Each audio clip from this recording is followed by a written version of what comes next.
Today we're going to be taking a look at the third part of the structured ECG rule of fours approach. In the previous sections we've had a look at the four initial features and the four waves, and in this section we're going to take a look at the four intervals. Just as a quick recap, we know that the ECG waveform is composed of different segments, with each segment reflecting a different phase of the cardiac cycle.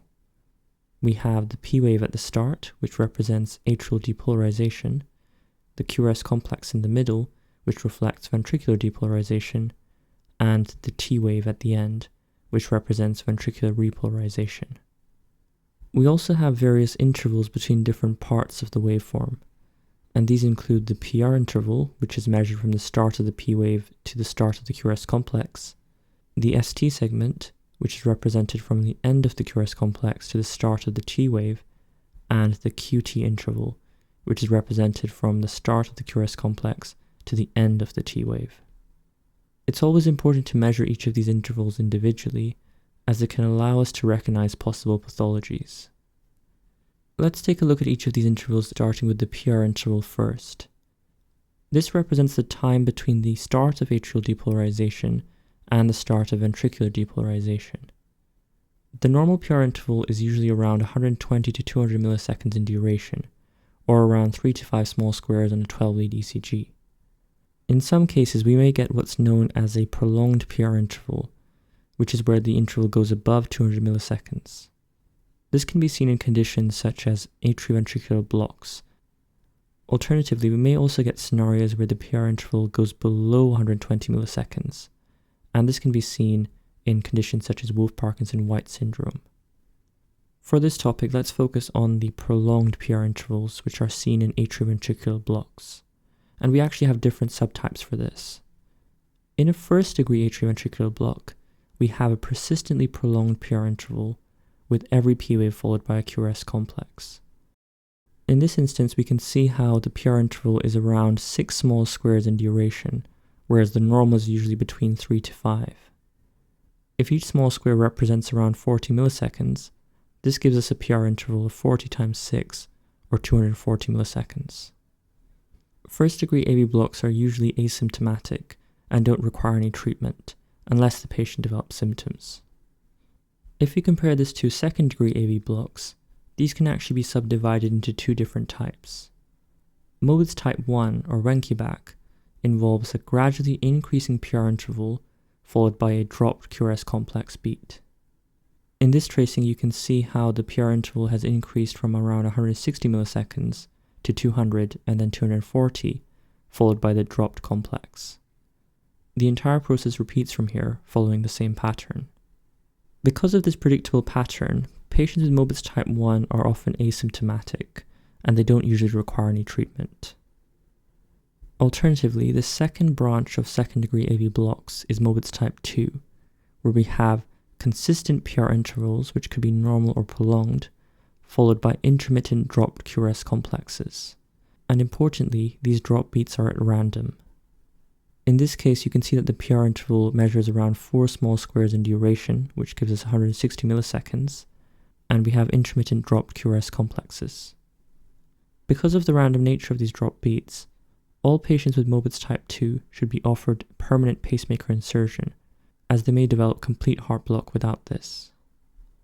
This links to the final type of heart block, which is third-degree heart block, and this is where there's complete dissociation between the P waves and the QRS complexes.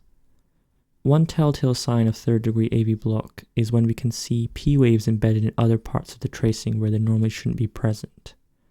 As well as this, another sign is that the intervals between the P waves themselves is regular and constant, and likewise the intervals between the QRS complexes is also constant. However, there's no link between the P waves and the QRS. In other words, there's no concordance between the atria and the ventricles in a complete heart block.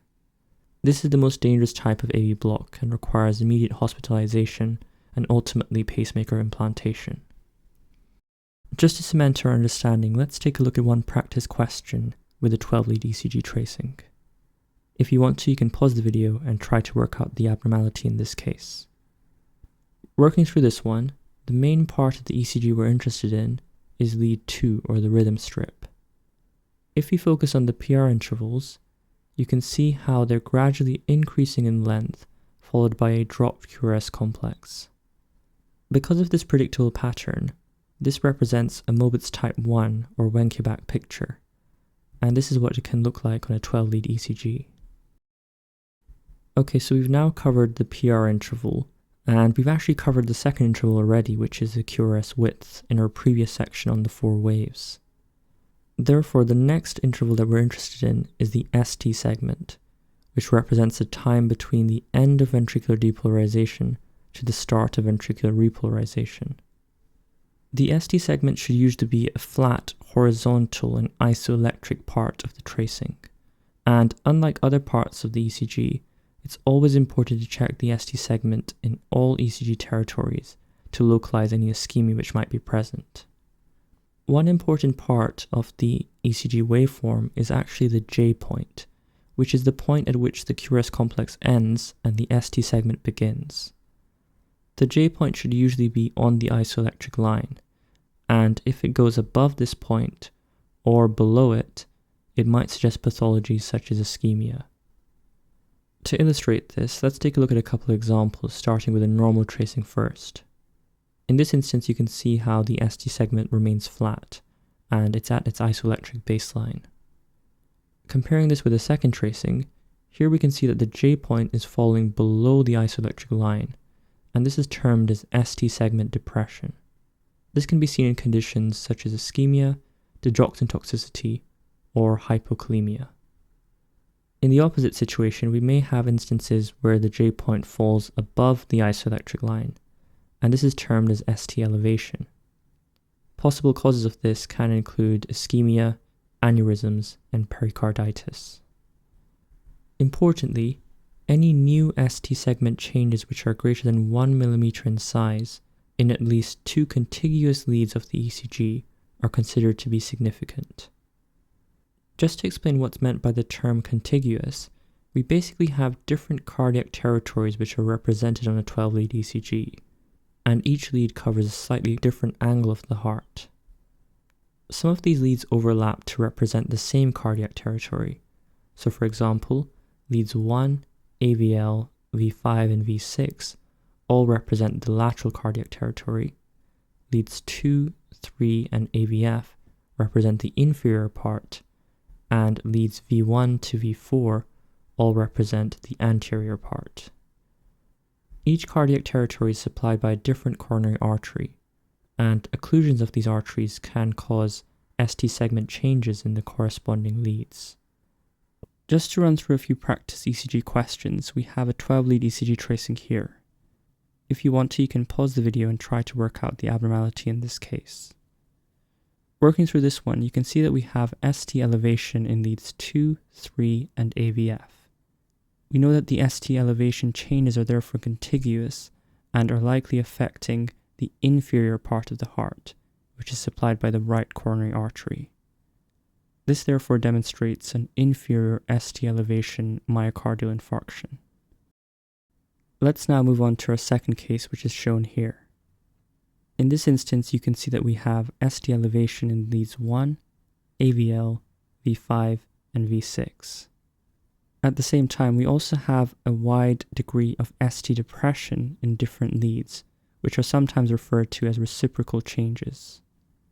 Putting all of this together, this ECG represents a lateral STEMI, which is likely caused by occlusion of the left circumflex artery.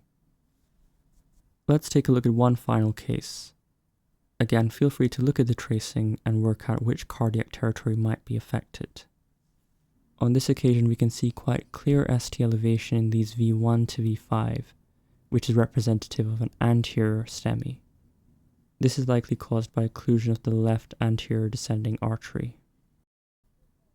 The final interval that we're going to have a look at is the QT interval, which is measured from the start of the QRS complex to the end of the T wave, and it represents the total time for ventricular depolarization and repolarization. The normal QT interval is between 350 to 440 milliseconds in duration, which is adjusted for the heart rate. In some instances, patients may develop what's known as long QT syndrome, where the interval goes above 440 milliseconds. This can be caused by factors such as medications, including antipsychotics or antiarrhythmics, hypokalemia, or congenital abnormalities. In the opposite way, some individuals may have a short QT interval, and this can be caused by digoxin, hyperkalemia, or congenital factors as well. Just to visualize this on a 12-lead ECG, we have an example of long QT syndrome shown here, and we can see that it's long QT syndrome as the QT interval spans more than 2.5 large squares. Okay, so we've now covered the entire rule of 4 structures, including the features, the waves, and the intervals.